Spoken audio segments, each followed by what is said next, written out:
Master Jet, sa April 14, 2025, mag-retire na ako. What month po ba pwedeng mag-retire para makuha po yung year-end bonus sa 2025?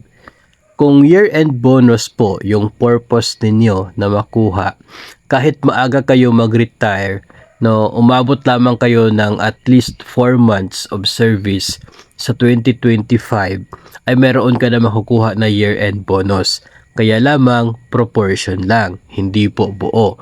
If gusto po ninyo na buo talaga yung year-end bonus na makukuha, then mas mabuti na in-service pa kayo as of October 30.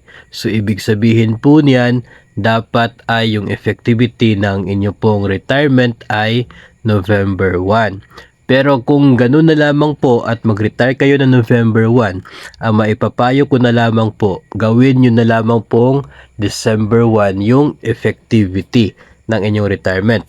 Bakit po? Mahalaga po ang petsa na November 30.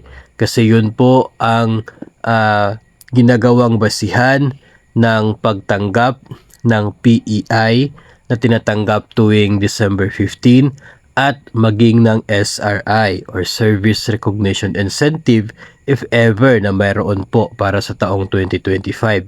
Kung kayo kasi ay mag-retire ng November 1, yung year-end bonus buo makukuha. Pero wala kayong PEI o wala din po kayong SRI. Kaya kung gusto po ninyo na makuha na po lahat, gawin nyo na lamang pong December 1 yung effectivity para you are still in service as of November 30.